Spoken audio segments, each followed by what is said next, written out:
Bismillahirrahmanirrahim. Assalamualaikum warahmatullahi wabarakatuh.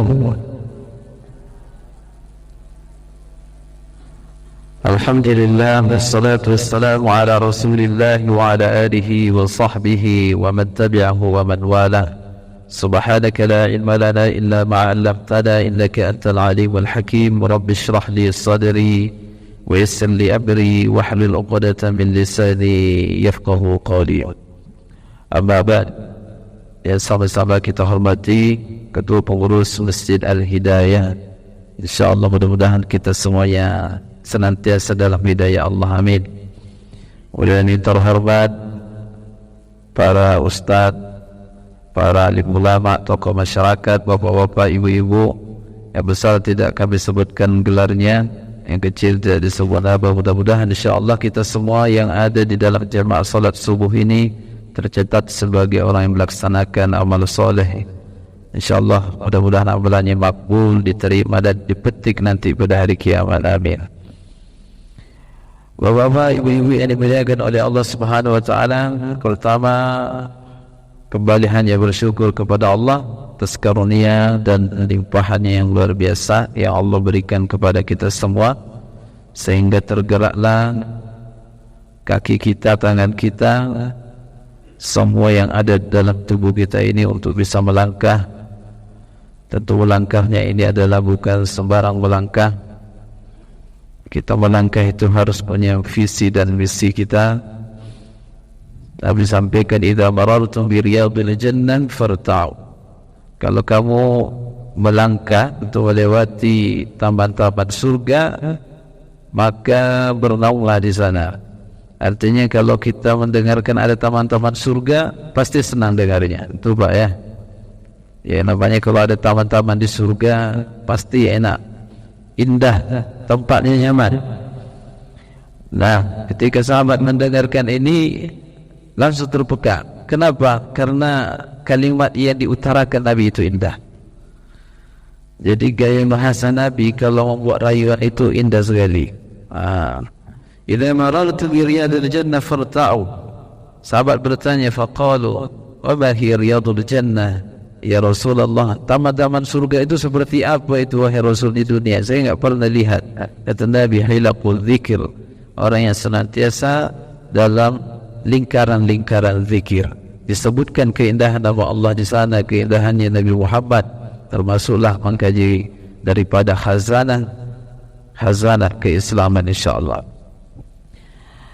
Wahai bersalat kepada Nabi sallallahu alaihi wasallam, juga para sahabat dan keluarganya, dengan ucapan Allahumma salli ala sayyidina Muhammad wa ala alihi wa sahbihi ajma'in.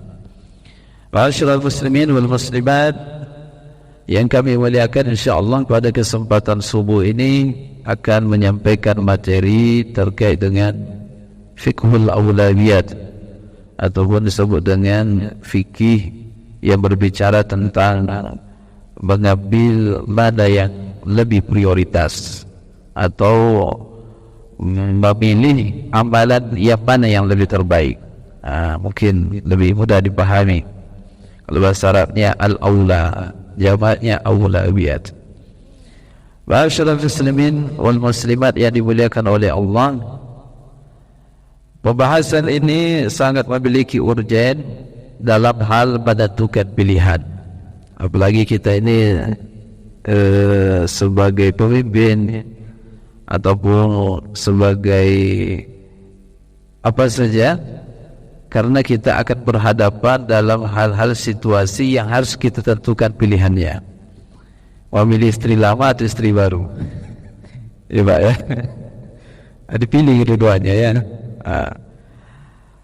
Pembahasan ini kita mulai dari awal muncul tentang awlawiyat ini, mana yang lebih prioritas, itu terkait dengan kisah sahabat. Hadisnya diriwayatkan dari Nu'man bin Bashir radhiyallahu an. Ketika ada 3 orang berada di Masjid Nabawi pada hari Jumat, datanglah seseorang yang berdebat dengan sahabat-sahabat yang lain. Ada 3 orang. Yang satu mengatakan, Setelah ini saya tidak akan pedulikan amalan yang lain terkecuali dengan saya fokus untuk membagi minuman kepada jemaah haji. Artinya dia lebih condong hatinya amal solehnya itu adalah suka memberikan minuman kepada jemaah haji. Karena ada hadisnya, ayu afdalis sadaqah, sedekah mana yang paling utama? Saqiyul ma, membagi air. Seorang sahabat ini pun berkomitmen, saya istiqomah akan membagi air. Apalagi jamaah di musim haji, di sana lebih membutuhkan air. Yang satu lagi berpendapat, kalau saya beda. Kalau kamu apa? Kalau saya akan memakmurkan masjid, Masjidil Haram atau Masjid Nabawi. Kok itu yang kamu pilih? Karena amalan ini sangat utama, sangat luar biasa. Bahkan solat sunnahnya saja di sini banding Masjid Nabawi 1000 rakaat. 1000 kali kita solat Masjid Hidayah 1000 rakaat. Maaf, sekali solat sunnahnya di sana 1000 kali kita di sini. Artinya dia memilih untuk memakmurkan masjid, mengajak orang ke masjid, senang berkumpul di masjid karena amalannya utama. Yang satu lagi mengatakan, kalau saya beda. Kalau kamu apa? Kalau saya mau fokus jihad fi sabilillah. Berkelahi. Kenapa? Karena saling mengandalkan keutamaan amal di antara bertiga. Satu, membagi air. Kedua, mau memakmurkan masjid. Yang ketiga, mau berjihad fi sabilillah. Nah, terdengar hal ini, Nabi Umar berkata kepada sahabat-sahabat tadi, hei, jangan kamu berkelahi, jangan berdebat, jangan bertengkar. Nanti kami akan adukan hal ini kepada Nabi. Karena dulu kalau ada soal langsung kepada Nabi, Pak, ya. Jadi segala urusan diselesaikan. Pada saat itu, setelah selesai solat Jumat, kemudian Nabi pun dikabarkan tentang problem ini. Akhirnya turun satu surah dalam turun ayat dalam Al-Quran, ayat ke-19 sampai 22 surah At-Taubah, berbicara tentang tiga pemuda tadi ini. Allah berfirman, mengingatkan kepada Nabi-Nya, aja'altum siqayatal hajj wa imaratal masjidil haram kaman amana billahi wal yawmil akhir wa jahada fi sabilillah la yastawuna inda Allah wallahu la yahdil qawmal zalimin. Apakah kamu menjadikan orang yang membagi air kemudian memakmurkan masjid sama dengan orang yang berjihad fi sabilillah? La yastawuna inda Allah, tak sama di sisi Allah, dan Allah tak berikan petunjuk kepada orang yang zalim. Adapun alladzina amanu walladzina hajaru wa jahadu fi sabilillah bi amwalihim wa anfusihim a'zamu darajatan indallah ulaika humul faizun.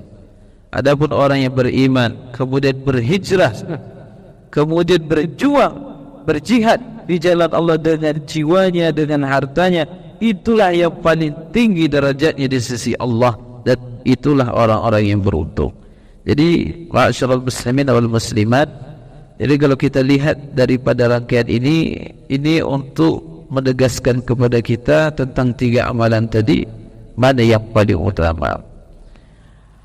Nah, ma'asyiral muslimin wal muslimat yang kami muliakan, perlu kita mengkaji dari sisi pengertian syar'i, pengertian lughawi maupun istilah. Fiqhul awlawiyat ini itu diambil dari bahasa, dari kata awla yang bermakna al-qurbu dalam kamus, artinya dekat. Maka dalam Al-Quran itu ada yang disebut dengan thumma awla laka fa'awla. Ayat ini di surah Al-Qiyamah, kemudian kami binasakan yang dekat ini, kemudian yang lebih dekat lagi. Artinya maknanya dekat. Pengertian istilah, kami mengambil banyak sekali ulama yang berikan pengertian ini. Salah satunya Syekh Yusuf Qardawi menulis satu kitab bernama Fiqhul Awlawiyat. Beliau mendefinisikan Fiqhul Awlawiyat itu adalah wad'u kulli syai'in fi martabatihi bil adl, menempatkan segala sesuatu pada urutannya secara adil. Minal ahkami wal qiyami wal a'mal, baik dari sisi hukumnya, apakah hukumnya ini tepat, hukumnya mubah, hukumnya sunnah, hukumnya wajib, hukumnya haram, makruh, pada tempat. Wal qiyam wal a'mal, baik bangunannya maupun dari segi amalan-amalannya. Binaan ala ma'ayir sahihah yahdi ilaihi nurul wahyi, yang mana menara-menara tadi tersebut yang diberikan atau yang diberikan petunjuk oleh wahyu Allah Subhanahu wa taala. Nah, itu secara pengertian istilah. Dalam kajian fikul aulawiyat ini ada 3 pembahasan utama yang mesti harus kita pahami. 3 dasar. Beliau sampaikan ada 3 amalan yang harus diperhatikan. Yang pertama, al-awlawiyat fil masalih taqdim khairil khairin. Artinya prioritas sebuah amalan mendahulukan yang baik daripada yang baik. Artinya memilih mana yang baik daripada yang terbaik. Artinya sama-sama maslahat, Pak. Ya, Pak, ya. Kalau misalnya ini dalam Al-Quran tentang bersedekah, kalau kami tanya Bapak Ibu semua, mana utama bersedekah sembunyi-sembunyi atau terang-terangan? Sembunyi-sembunyi, Masya Allah. Kalau yang terang-terangan boleh juga. Ayo, berarti jangan salahkan ya. Kalau saya sembunyi-sembunyi aja lah. Nah, dalam Al-Quran tetap bersedekah.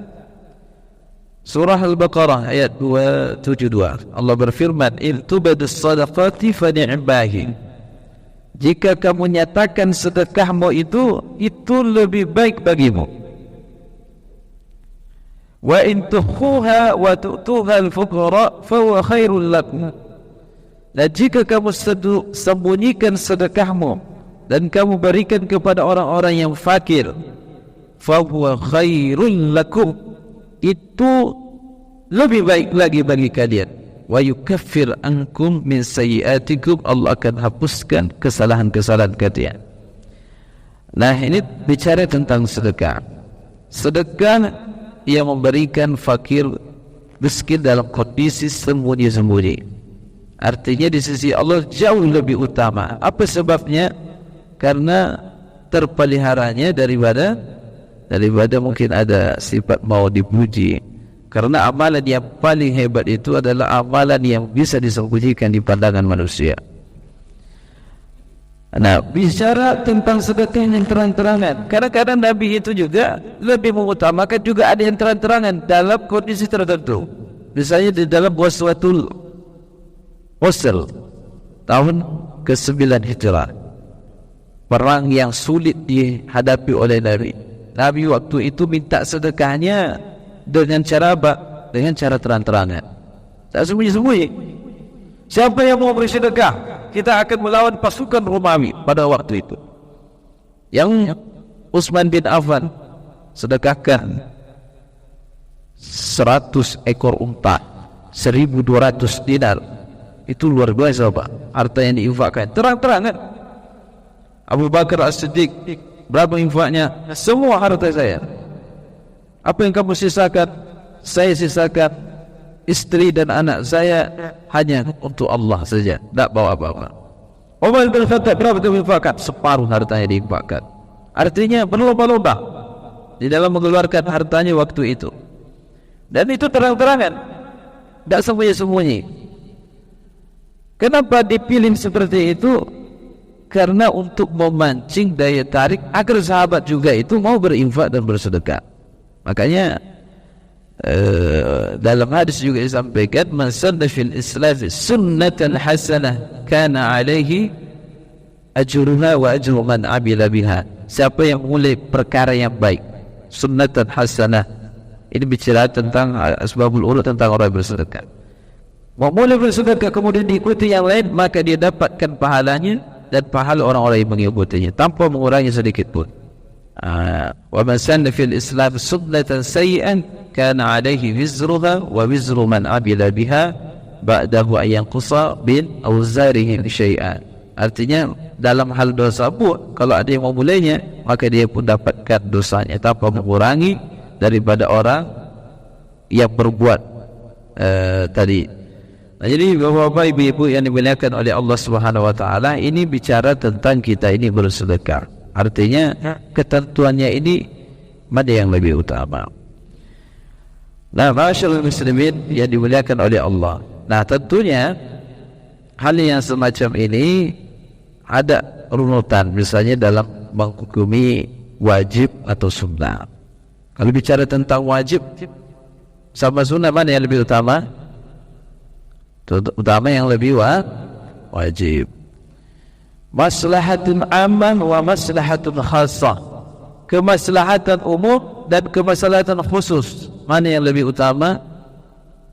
Kemaslahatan umum. Nah, mungkin sedikit ini juga menggambarkan ini kita harus hati-hati dalam menentukan amalan ini. Ini ada kisah yang menarik di zaman tabi'in.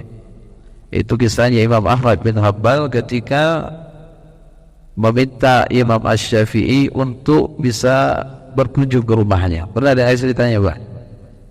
Nah, ya.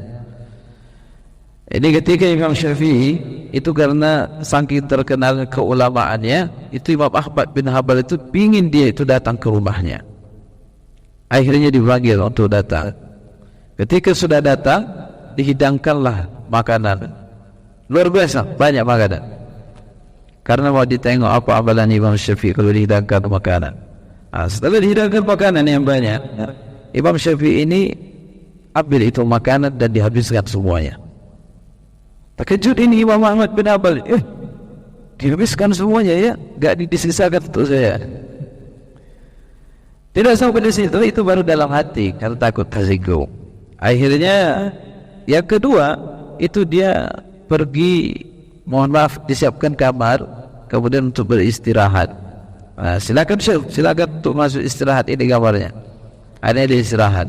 Setelah dia istirahat, pemahaman Imam Ahmad bin Hanbal nanti dia pasti bangun, nanti tengah malam solat tahajud barangkali, atau baca Quran, atau zikirnya banyak lah. Nah, pemahamannya Imam Ahmad, ini ditunggu-tunggu. Wah, ini jam 1, jam 2 pasti bangun. Tengok, enggak ada bangun sama sekali, Pak. Enggak bangun di waktu malam. Padahal ini ulama besar ini. Harusnya perhitungannya udah banyak kali tahajudnya ini. Enggak bangun. Nah, sumbang kedua. Akhirnya sampailah tiba waktunya fajar. Ketika tiba waktu fajar, Imam Asy-Syafi'i itu enggak ngambil wudu, langsung salat sunnah.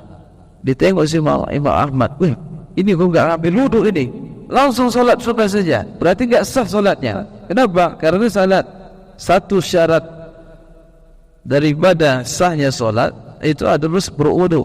Nah, jadi ada 3 hal yang ada di benak Imam Ahmad bin Hanbal.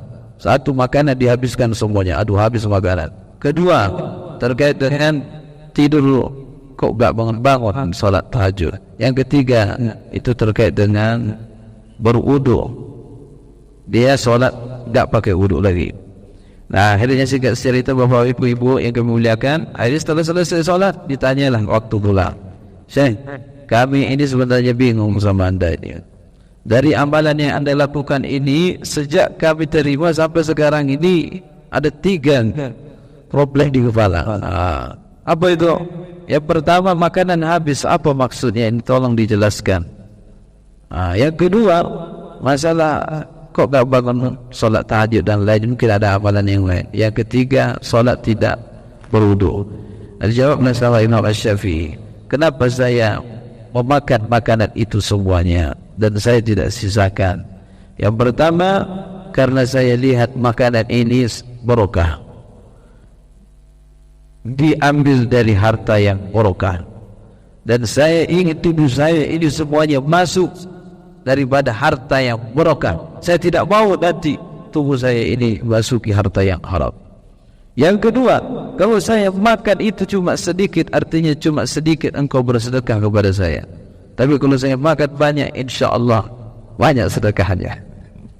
Ima ya, kayak kalau hidangkan makanan ambil aja semua ya.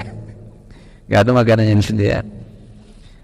Yang kedua, kami tidak tahajud gak banget mungkin. Waktu itu kami tidak tertidur, mata terpejam, tapi di waktu tidur kami itu sedang mengarang satu kitab. Dan satu kitab itu saya selesaikan di waktu saya berbaring. Subhanallah. Mana lebih utama? Satu cabang ilmu yang Bapak Ibu pelajari itu lebih utama daripada 1000 rakaat. Apalagi satu kitab. Subhanallah, ada yang bisa mengarang itu kitab dalam tidurnya. Ini Imam Syafi'i dikarang satu dalam satu malam, gak sampai satu malam ya, hanya berpikir sejenak, waktunya bisa jadi satu kitab. Subhanallah, di kepala semuanya itu. Nah itu tentunya lebih utama daripada sholat sunnah. Yang ketiga, kenapa enggak wudu ketika sholat? Itu karena wudu saya tidak batal, wudu saya terpelihara, artinya saya senantiasa dalam kondisi suci waktu itu, langsung saya mengambil wudu, langsung saya sholat. Jadi tiga utamanya amalan Imam Syafi'i ini menunjukkan luar biasanya bahwa hebatnya di dalam menentukan fiqhul aulawiyat tadi, menentukan mana amalan yang lebih utama. Nah seharusnya yang semacam ini kita amalkanlah dalam terapan-terapan dalam kehidupan kita ya, baik berjamaah maupun bermasyarakat. Akan bermunculan terkait dengan mana yang lebih utama. Apakah nanti bicara tentang wajib sunnah, bicara masalahul khassah dan seterusnya. Ini kemampuan kita di dalam menentukan ya Pak ya. Coba kami uji ini ya. Ini yang kameramen. Kalau ditanya, kalau dapat istri baru nih ya, mau berbulan madu nanti malam, kemudian datang orang tua minta sama kameramen kita, nak tolong temani ibu nih. Mau kemana bu? Saya mau jalan-jalan ke Bangkinang malam ini juga. Iya, saya lagi suntuk di rumah nampak ya nih, lebih sepi ibu ini, mau ditemani jalan-jalan. Ya pengantin baru nih. Kameramen, pilih mana? Kenapa pilih ibunya?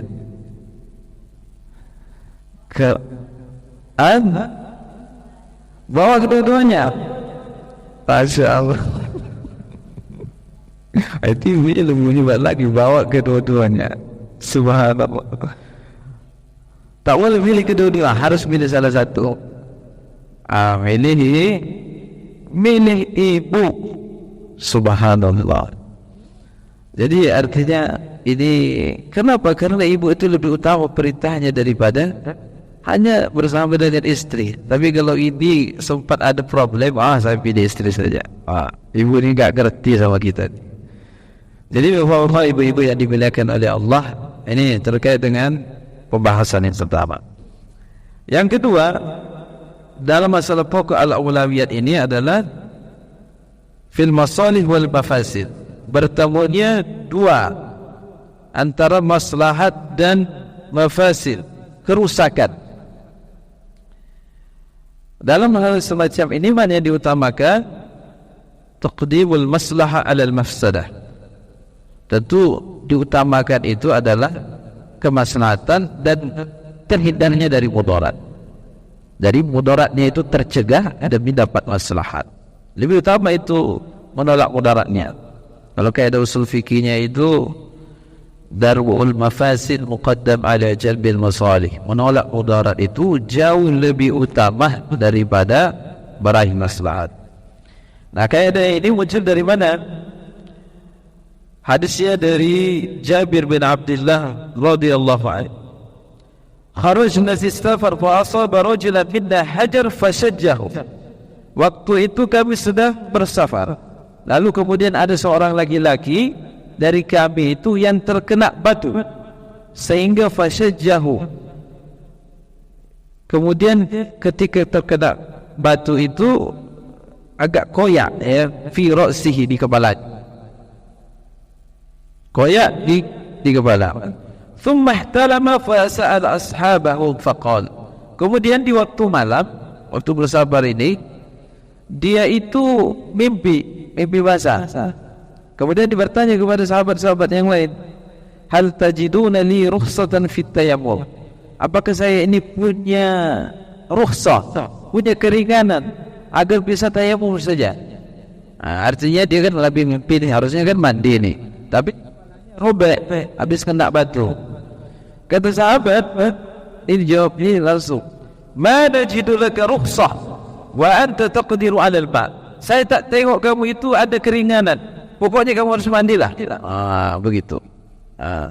Begitu itu sahabat ini diberikan fatwa begitu, fattasala famata. Kemudian dia itu mandi, setelah mandi meninggal dia, Pak. Akhirnya ketika dia sudah meninggal, falamma qadibna ila Nabi sallallahu alaihi wasallam akhbara bidzalik. Ketika Nabi sallallahu alaihi wasallam telah datang, dikabarkan hal demikian tadi tentang seorang yang kena batu, kemudian dia mimpi basah, kemudian dia mandi, kemudian mati. Apa kata Nabi sallallahu alaihi wasallam? Faqala qatalahu Allah. Ya, mereka itu telah membunuhnya. Artinya sahabat ini, kamu telah membunuhnya. Alu idza lam ya'lam. Kenapa enggak bertanya ketika kalian itu tak tahu gitu? Jangan langsung kasih fatwa-fatwa begitu saja. Inna ma yakfihi ayyatayammum. Sesungguhnya dia itu tadi itu cukup dengan bertayamum saja. Nah, ini kan tentang maslahah wal mafsadah. Artinya menolaknya mudaratnya itu diutamakan lebih awal. Mandi itu maslahat, bapak-bapak ibu sekalian. Waktu dia mimpi basah itu, ketika dia mandi itu dapat maslahat. Artinya dia itu dapat kebaikan. Tapi karena menjaga kesehatan dia, menjaga fisik dia itu jauh lebih utama, maka dia harus bertayamum saja, sudah cukup. Nah, ini terkait dengan maslahah wal mafsadah. Nah, mungkin barangkali juga ini kita juga terapkan dalam hal-hal dalam kehidupan kita. Misalnya kita menjaga persatuan dalam berjamaah, ya, menjaga persatuan itu maslahah, bahkan diwajibkan. Kadang-kadang kita ini di jemaah ini lebih sibuk bahas orang nak berkelahi aja, ya Pak, ya. Bahas, yuk hari ini kita ngaji jegok lah, ya tak berjegok salah kan orang. Persoalan umat ini jauh banyak lebih besar, Pak, ya. Jadi artinya kita itu di dalam menempatkan sesuatu itu pada tempatnya. Dan yang ketiga, pembahasan di dalam al-awlawiyat itu adalah taqdim akhaf ad-darurat. Maaf, al-awlawiyat fil mafasid, taqdim akhaf fi ad-darurat. Artinya bertemunya mudarat dengan mudarat. Jadi ini ada mudarat, jumpa sama mudarat, enggak bisa dielak. Pilih mana? Pilihnya adalah memilih mudarat yang paling ringan. Itu kaidah cara dasar berfikir. Menentukan yang paling ringannya tentu adalah melihat mana mafsadahnya paling ringan, mana kerusakannya paling ringan. Nah, ini berbicara tentang ada seorang Arab Badui yang sedang kencing di Masjid Nabawi, ya, yabul, sedang pipis di Masjid Nabawi. Ya, ada orang. Kemudian ditengok sama sahabat-sahabat yang lain waktu ketika itu, dia sedang kencing nih, Pak. Ya, langsung dihentikan. Oh, itu menurut pemahaman sahabat ini, mungkin dia berpikir ini masa kencing di masjid itu najis. Akhirnya langsung mau di stop. Kata Nabi, jangan di stop, biarkan dia sampai selesai. Gitu. Tapi najis, pokoknya jangan di stop. Akhirnya setelah selesai, barulah dikasih tahu tadi Arab Badu tadi, kamu ini kencing najis loh. Ini di masjid lagi, tempat suci, kamu bawa najis di sini. Nah, kami tanya sama bapak ibu semuanya, analisa Nabi SAW ketika melarang sahabat untuk menghentikan Arab Badui tadi untuk dalam melanjutkan kencingnya, itu apa sebabnya? Tahu? Ini kan tentu khafud daruri ini, ada memilih mudarat yang lebih ringan. Ibu yang di belakang, kenapa Nabi itu artinya membiarkan itu Arab Badui, enggak di stop sama sahabat? Tidur semua nih. Itu Rasulullah itu berbicara berdasarkan wahyu, dan itu logisnya luar biasa. Nah, atau bahasa Rocky Gerung reasoningnya, reasoningnya. Nah, Nabi itu suruh melanjutkan, itu berbicara tentang akhafud darurin, artinya memilih mana mudaratnya yang paling ringan di antara kalau dia melanjutkan kencing atau mau menghentikannya.